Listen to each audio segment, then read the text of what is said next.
ஐயா உண்டு. எல்லாம் அல்ல ஐயாவுடைய திருவருளாலே ஐயா வைகுண்டருடைய திருப்புகளை இந்த உலக மக்களுக்கு சொல்வதற்காக ஏழுலோகத்து தேவர்களை ஐயா மனுவாக பிரவு செய்து நாம் எல்லோரும் எம்பெருமான் நாராயணனுடைய பிள்ளைகள், 7 உலகத்து தேவர்கள் என்பதை நாம் மனதிலே கொள்ள வேண்டும். அந்த அடிப்படையிலே இப்பொழுது ஒரு கேள்வி வந்திருக்கிறது. இல்லற தவம் என்றால் என்ன? இல்லற தவம் என்கிறது ஐயா 7 லோகத்து தேவர்களை பிரவேசிக்கிற பொழுது ஒவ்வொரு உலகத்து தேவர்களுக்கும் அவர்களுக்கு தக்கவாறு ஐயா அறிவு சொல்லி தெளிவு கொடுத்து பிரவு செய்தார். அந்த சிவலோகத்து வானவர்களை பிரவு செய்கிற பொழுது மட்டும் அவர்கள் ஐயா, நாங்கள் இந்த உலகத்திலே இதுவரைக்கும் நாங்கள் சிவனுக்கு தொண்டு செய்து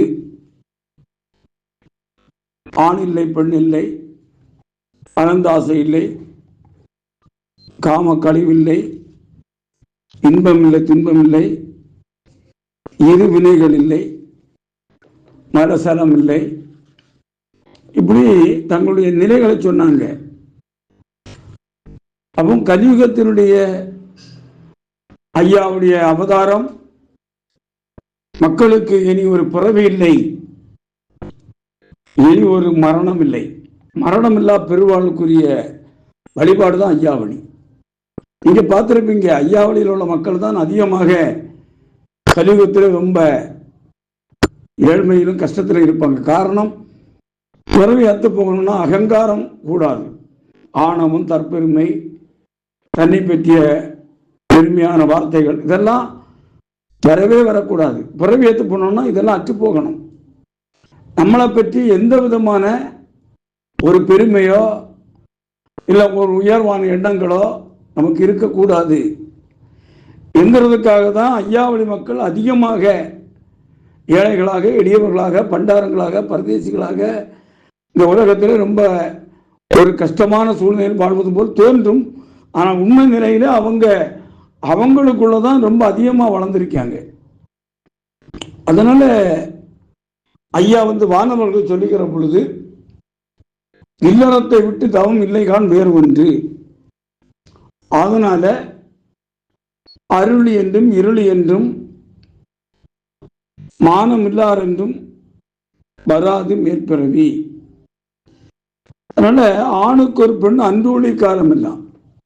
இவன் பார்த்தீங்கன்னா உலகத்துல ஒருவனுக்கு ஒருத்திங்கிற நிலை மாறி ஒருவனுக்கு எத்தனையோ, ஒருத்திக்கு எத்தனையோ. அது நம்முடைய கல்வி முறைகள், மேல்நாட்டு கலாச்சாரம். மேல்நாட்டு கலாச்சாரத்தில் கற்புத்தன்மையை அவங்க ஒரு பொருட்டாக மதிக்கிறது இல்லை. இந்த கற்புத்தன்மை மதிக்கப்படாத பட்சத்தில் ஆன்மீகங்கிறது நிச்சயமாக கிடையாது, சர்வ நிச்சயமாக கிடையாது. ஐயா நமக்கு தந்த உயர்ந்த ஒரு பாடம் நேர்மை ஒழுங்கு. நேர்மை ஒழுங்குன்னா இல்லற தர்மம், இல்லற தவம். இல்லற தர்மம் என்கிறது நாம 32 தர்மங்களை உள்ளடக்கியதான் இல்லற தர்மம். அந்த தர்மத்தை நம்ம கை கொள்ளணும்னா நாம முதல்ல நேர்மை ஒழுங்குக்குள்ளே இருக்க வேண்டும். நேர்மை ஒழுங்குன்னா என்ன? பிறவியத்து வாழ்வார் பெண் ஒழுங்கு, ஒருவனுக்கு ஒருத்தி. இதுக்கு அழகா ஐயா சொல்லுவாங்க, என்னுடைய பிள்ளைகள் யாராக இருந்தாலும் உத்திரிக்கணத்திலே பதமிட்டு உத்திரிக்கணத்தை சுற்றி சேவித்து, அதுபோல வடக்கு வாசலை சுற்றி சேவித்து, அந்த கொடிமரத்தை சுற்றி சேவித்து, பள்ளி அறையை சுற்றி சேவித்து, தன்னுடைய தேவிமார் முகம் பார்த்து பேசினது அல்லாது விரிதொரு தேவிமார் முகம் பார்த்து பேசினதே இல்லை என்ற ஆண்களும், தன்னுடைய மன்னர் முகம் பார்த்து பேசினது அல்லாது விதில் ஒரு மன்னர் முகம் பார்த்து பேசினது இல்லை என்று பெண்களும் திருநாமம் விட்டு இந்த ஒழுங்குக்குள்ளே வாழ சொன்னார். எதற்காக இந்த ஒழுங்கு என்றால், இனி ஒரு பிறவி, இனி ஒரு இறப்பு நமக்கு வேண்டாம். நமக்கு ஐயா தரக்கூடிய வாழ்க்கை தர்மீக வாழ்க்கை. தர்மீக வாழ்க்கைங்கிறது நோய் இல்லை, நொம்பலம் இல்லை, பொய் இல்லை, பிசாசு இல்லை, பில்லியன் வினைகள் இல்லை, நொய் இல்லை, நோவும் இல்லை, நொன்பல துன்பம் இல்லை, மையில்லை உலகத்தோரே வாழும் ஒரு நினைவாள் என்றார். அவன் தர்மயுகத்தில் எந்த நோயும் இல்லை, எந்த நொம்பலமும் இல்லை, எந்த விதமான இறிவினைகள் கிடையாது. அதனால எப்படியாவது நம்ம சொல்லுவோம் இல்லையா, ஒரு 10ஆம் கிளாஸ் படிக்கிற மாணவனை இந்த வருஷம் நீ நல்லா படிச்சுட்டேன்னா உன் எதிர்காலத்தில் நீ எத்தனை பேருக்கும் நீ மேன்மையாக இருக்க முடியும்.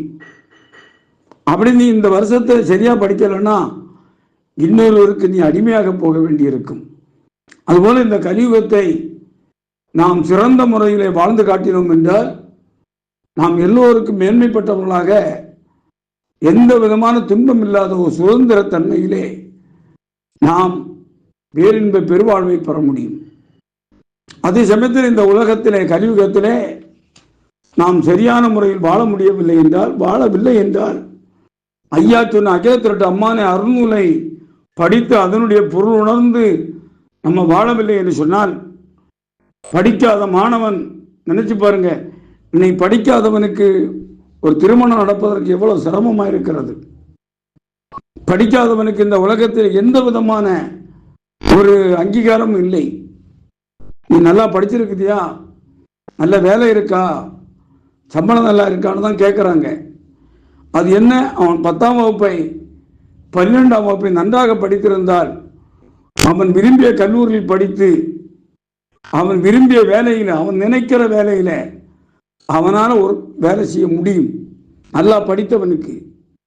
அதுபோல கலியுகத்திலே ஐயா சொன்ன அகிலத்திரட்டு அம்மானை நன்றாக படித்தவர்கள், அருள்நூலை நன்றாக படித்தவர்கள், அதன்படி வழி நடந்தவர்கள் விரும்பியவாறு வாழ்க்கை அமைத்துக் கொள்வதற்கு தர்மயுகம் தயாராக இருக்கிறது. நாம் எப்படி எந்த நிலையிலே வாழ வேண்டுமோ அந்த நிலையிலே வாழ முடியும் என்கிறது தான் இல்லறத்தை தவமாக, இல்லறத்தை தர்மமாக ஐயா தந்தாங்க. அது மட்டுமல்ல, இந்த உலக வாழ்க்கை எல்லாருக்குமே இறுதி தீர்வாக இருக்கிறது. எல்லாருக்கும் நியாய தீர்வை, நடுத்தீர்வையாக நம்முடைய வாழ்க்கை அமைய இருக்கிறது. அப்படியே அந்த வாழ்க்கை நிறைவு பெறுகிற காலத்திலே எல்லாருக்கும் ஐயா கணக்கு கேட்கிறாங்க. கணக்கு சொல்லுகிற பொழுது நாம் புண்ணியத்தை, தர்மத்தை, தவத்தை நன்றாக செய்திருந்தால் நமக்கு தர்மீக வாழ்க்கைங்கிற எல்லை இல்லாத பேரின்ப வாழ்வு, மரணம் இல்லாத பெருவாழ்வு நமக்கு கிடைக்கிறது.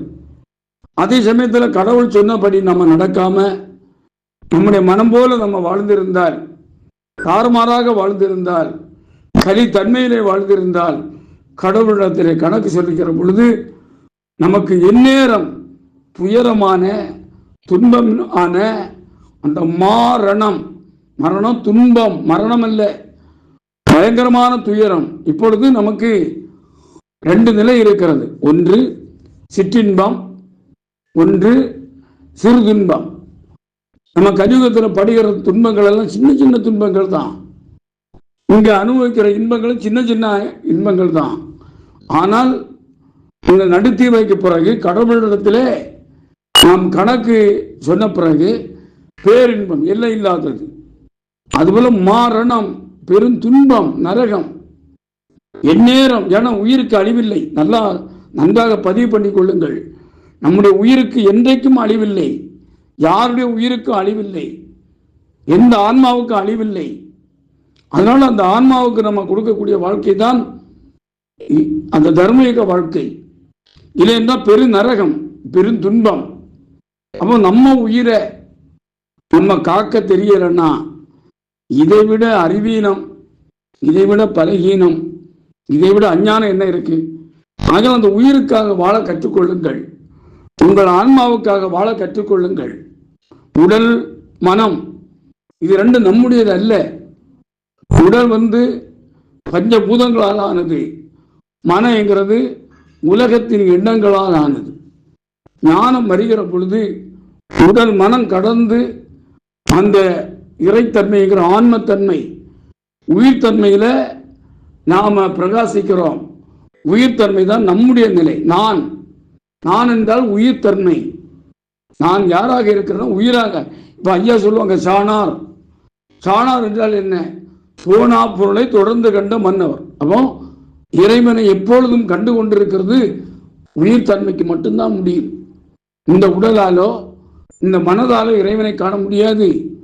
அப்படி உயிர்த்தன்மையில தான் இறைவனை நம்ம காண முடியும். ஆக அந்த உயிர்த்தன்மையை உணருங்கள். அந்த உயிருக்காக வாழ்வதற்கு தயவு செய்து இனி இருக்கிற காலத்திலாவது இந்த உலகத்தின் வாழ்வு எப்படி இருந்தாலும் மரணம் நம்மளை சுருட்டி கொண்டு போய்விடும். எவ்வளவு பெரிய கட்டடங்களை எவ்வளவு பெரிய நிலப்பலங்களை வைத்திருந்தால் ஒரு சூறாவளி ஒரு சுனாமி வந்தால் அதை சுருட்டி வீசிவிடுகிறதை போல நாம் இந்த உலகத்தில் எவ்வளவு சிறப்புடையவர்களாக இருந்தாலும் சரி, எப்படிப்பட்ட பதவியில் இருந்தாலும் சரி, எப்படிப்பட்ட பணக்காரனாக இருந்தாலும் சரி, எவ்வளவு பெரிய சாதியை பிறந்திருந்தாலும் மரணம் நம்மளை சுருட்டி கொண்டு போய்விடும். மரணம் நம்மளை சுருட்டாமல் இருக்க வேண்டும் என்றால், யம தர்மம் நம்மளை இழுத்து செல்லாமல் இருக்க வேண்டும் என்று சொன்னால், தர்மயுக வாழ்வுக்காக உங்கள் உயிர்த்தன்மையை உணர்ந்து கொள்ளுங்கள். மீண்டும் மீண்டும் உங்களை மன்றாடி கேட்டுக்கொள்கிறேன். வாழ்க்கைங்கிறது உடல் சம்பந்தப்பட்டதல்ல, மனம் சம்பந்தப்பட்டதல்ல, அது உயிர் சம்பந்தப்பட்ட. அந்த உயிர் தான் நாம. ஐயா சொல்லுவாங்க இல்லையா, நாடாழ்வார், சான்றோர், சாணார், இதெல்லாம் உயிருக்குரிய பேரு. அந்த உயிருக்காக நம்ம வாழுகிற பொழுது நாம நேர்மையா இருக்க வேண்டும், நாம ஒழுங்கா இருக்க வேண்டும். அதுதான் இல்லற தர்மம். இதுக்கு முன்னாடி துறவரம், இல்லறம், துறவரம், சந்நியாசம், வானப்பிரத்தம் அப்படின்னு 4 நிலைகள் இருந்தது. இப்ப துறவரமும் இல்லறம்தான், சந்நியாசமும் இல்லறம்தான், வானப்பிரத்தமும் இல்லறம்தான். மிக மிக மிக மிக மிக கடினமானது. நீங்க கொஞ்சம் புரிஞ்சு பாருங்க. இந்த மனைவி மக்கள் அந்த பிள்ளைகளோடு வாழுகிற பொழுது நமக்கு ரொம்ப ஒரு கஷ்டமான சூழ்நிலையா இருக்கும். கொஞ்சம் தனிச்சு போய் ஏதாவது ஆலயங்கள்லையோ இல்லை வேற இடங்கள்லையோ இப்போ தனிச்சு இருந்து பாருங்க, பரம சுகமா இருக்கும். ஏன்னா உலக பிரச்சனை, உலக எண்ணங்கள் நம்முடைய மனதை துயர்படுத்தி கொண்டே இருக்கும். ஆனால் தனிமையில போய் இருக்கிற பொழுது அது இன்பமா இருக்கும். ஆனா அந்த இன்பம் இன்றைக்கு ஞானத்தை தராது என்று சொல்லிவிட்டார். ஏன்னா இந்த துயரமான இந்த இல்லறத்தில் இருந்து, இந்த பிரச்சனையில இருந்து இதிலே படாமல் தங்காம ஐயா சொன்னாங்க, மனைவி மக்கள் எல்லாம் மாயன் வினை பொருள் சொத்தஸ்தி பத்து சுகமின்றி எண்ணாதே.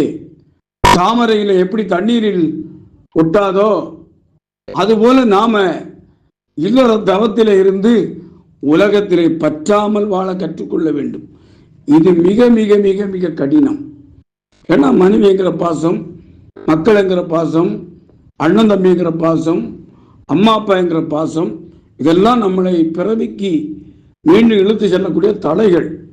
அப்ப அந்த பிறவிங்கிற அந்த நூலை நம்ம அறுக்கணும்னு சொன்னா கண்டிப்பாக இறைவனுடைய நாமத்தை, ஐயா சிவசிவ அரகர நாமத்தை இடைவிடாம சொல்லுங்க. எந்த வேலை பார்த்தாலும் சரி பக்தி மறவாம இருங்க, பக்தியோடு இருங்க. பக்திங்கிற எண்ணெய கையில எப்படி சக்கையை வெட்டுகிற பொழுது, பலாப்பழத்தை வெட்டுகிற பொழுது கையில எண்ணெயை தடவி கொண்டு வெட்டினால் அந்த அரக்கு நம்ம கையில் ஒட்டாது. அதுபோல பக்திங்கிற அந்த எண்ணெயை நம்ம மேனியில தடவிக்கிட்டு, நம்முடைய மனதை தடவிக்கிட்டு இந்த உலகத்தில் வாழுகிற பொழுது அப்படியே அந்த அந்த அரக்கு நம்ம கையில் ஒட்டாதது போல இந்த உலகம் என்கிற பாசம் நம்மளை ஒட்டாது. அதுக்கு தான் பக்தி ஒன்றுதான் நம்முடைய பாசம் என்கிற தலையை வெட்டிவிட்டு அந்த பரமனைங்கிற இறைவனை நம்மளை தொட வைக்கக்கூடியது பக்தி. அதுதான் இல்லறத்திலே பக்தியா இருங்க, இல்லறத்திலே தவமாக இருங்க என்று சொன்னாங்க. அது மட்டுமல்ல, கலியுகம் முடிந்து வருகிற தர்மராஜ்யத்திலும் இல்லறத்தை தான் நம்ம தவமாக கொள்ள வேண்டும். அதுக்குதான் ஐயா சொன்னாங்க, ஆணுடன் பெண்ணும் பெற்று அதிகமாய் செல்வமாகி தானுட நினைவு முற்று தர்மமும் நெறியுங்கற்று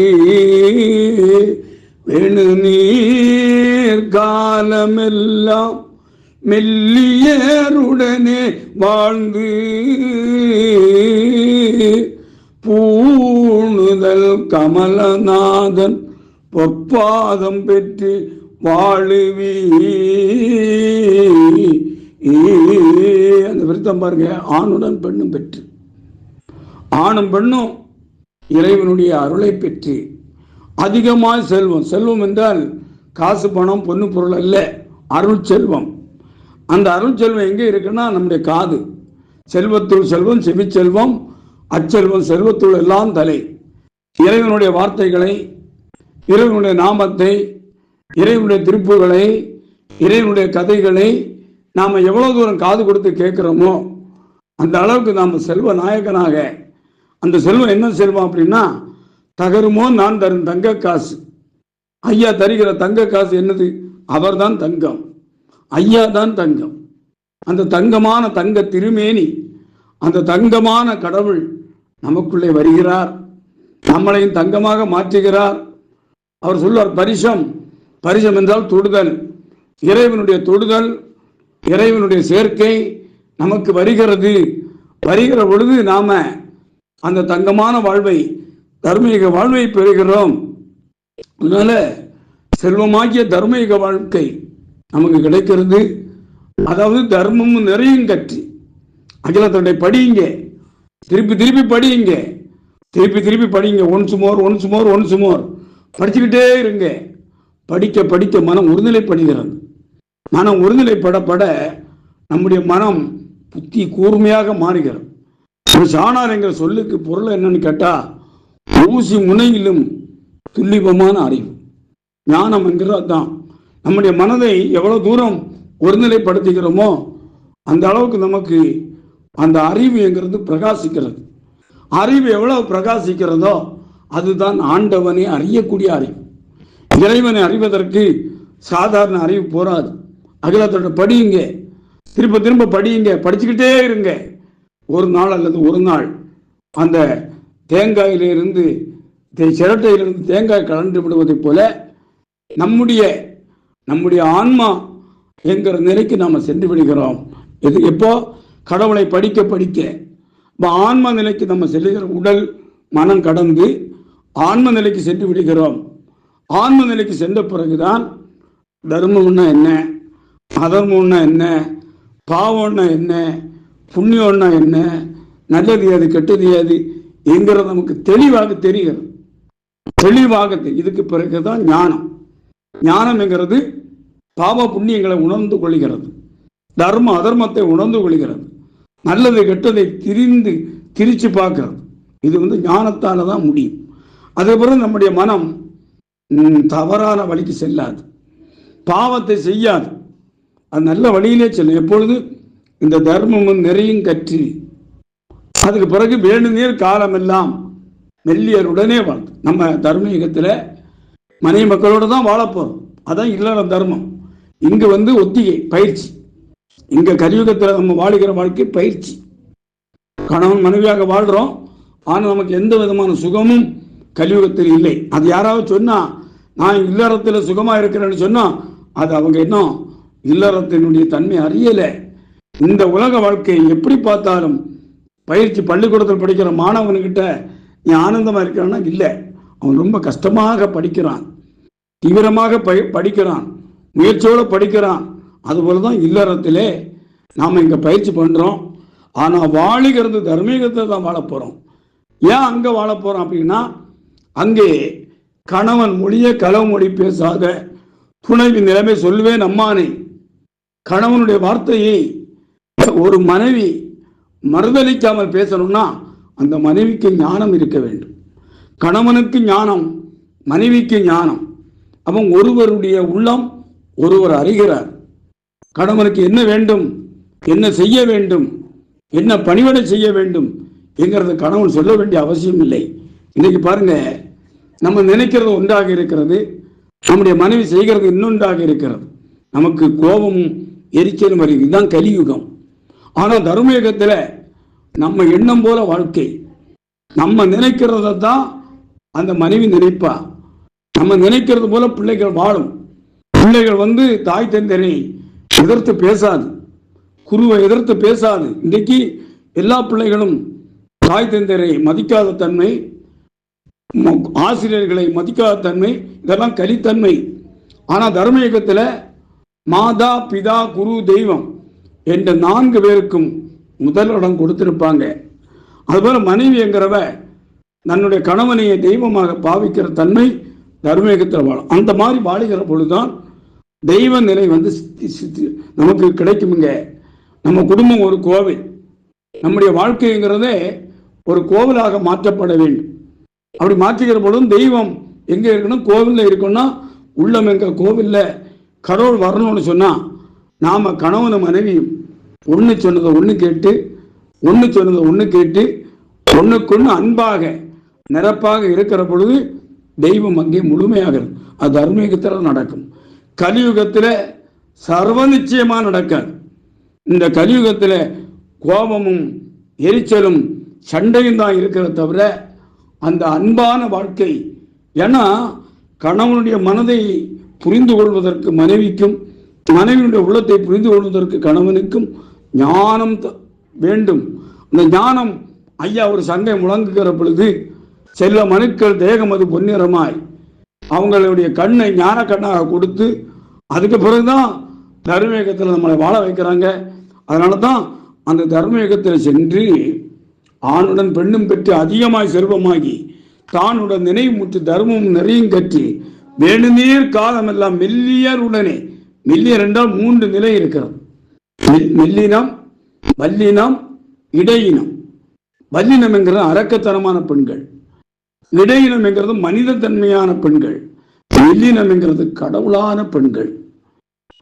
பெண்கள் கடவுளை போல ஆகணும், ஐயாவை போல ஆகணும். அப்பதான் அந்த பெண்ணோடு வாழ்கிற பொழுது எம்பெருமான் நாராயணராக இருந்து நமக்கு பரம சுகத்தை தருவார். அதுபோல கணவனும் அந்த மாதிரி அந்த மெல்லிய தன்மையிலே, அதாவது சத்துவகுண சீலனாக இருக்கிற பொழுதுதான் அந்த ஆனந்தமான அலை, ஆனந்த அலை நமக்கு உருவாகுங்க. அதனால கலியுகத்திலே இல்லறத்தை தவமாக செய்யுங்க, இல்லறத்தை தர்மமாக செய்யுங்க. இதில் எப்படி பார்த்தாலும் எந்த வழியில பார்த்தாலும் கலியுக வாழ்க்கைங்கிறது ஒரு பரீட்சை, நமக்கு ஒரு பயிற்சி. அந்த பயிற்சி நன்றாக செய்யுங்கள்.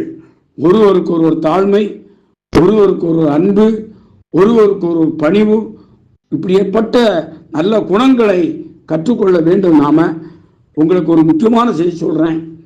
உலகத்திலே நீங்க எந்த பக்கத்தில் பார்த்தாலும் பாவங்களும் தீமைகளும் அசிங்கங்களும் தான் தெரியும். இதை பார்க்கவே செய்யாதீர்கள்.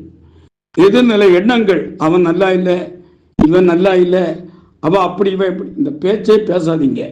யாரிடத்திலும் எந்த தீமையும் பார்க்காதீங்க. நமக்கு 2 நிலை இருக்கு, பாசிட்டிவ் நெகட்டிவ், நேர்நிலை எதிர்நிலை. நேர்நிலை எண்ணங்களை வளர்த்து கொள்ளுங்கள். தர்மீக வாழ்வுக்கு மிக முக்கியமான ஒரு பாத்திரம் நேர்நிலை எண்ணம். நல்லவனையும் பொல்லாதவனையும் நல்லவன் என்றுவிடு என்று சொன்னதை போல எல்லாரையும் நல்லவனாக பார்க்க உங்கள் மனதுக்கு பயிற்சி கொடுங்க. யாருடைய தீமையை பற்றி பேசாதீங்க, யாருடைய தவறுகளையும் பேசாதீங்க. அப்படி நீங்க நல்லதாக எப்பொழுது நம்ம பேச, படிக்க, சிந்திக்க, செயல்பட நல்லதாக, எல்லாமே நல்லதாக இருக்கணும். நம்ம நிலையில நம்ம நல்லதையே நினைக்கணும், நல்லதையே பேசணும், நல்லதாகவே இருந்துட்டோம்னா அதுதான் நம்முடைய மனதை இறைவனிடத்தில் கொண்டு சேர்க்கக்கூடிய ஒரு தோணியாக, ஒரு ஏணியாக இருக்க முடியும். அதனால கலியுகத்திலே எல்லாரும் முடிஞ்ச அளவுக்கு நேர்மையாக ஒழுங்காக இருங்க. உலக வாழ்வுக்காக பொய் புரட்டு எதுவும் நமக்கு வேண்டாம். உண்மையாக இருப்போம், உண்மையாக வாழ்வோம், இல்லறத்தை தவமாக செய்வோம், இல்லறத்தை தர்மமாக செய்வோம். அந்த பிறவியற்ற வாழ்க்கை, தர்மீக வாழ்க்கை நமக்கு கிடைக்கும் என்று சொல்லி இந்த கருத்துக்களை கேட்டு அதன்படி நாம் ஒழுக வேண்டும். இதை நான் அகில திரட்டை படித்ததுனால எனக்கு ஐயா தந்த அந்த வாழ்க்கை முறை. எல்லோரும் இந்த வாழ்க்கை பெற வேண்டும், எல்லோரும் இன்பற்றி இருப்பதல்லால் வேறொன்று மரியேன் பராபரமே. அதனால எல்லோரும் கலியுகத்திலே இல்லறத்தை தவமாக செய்யுங்கள் என்று அன்போடு கேட்டுக்கொண்டு இன்னும் நாம் சந்திப்போம் என்று சொல்லி அன்போடு விடைபெற்றுக் கொள்கிறோம். ஐயா உண்டு. அன்பு வணக்கம்.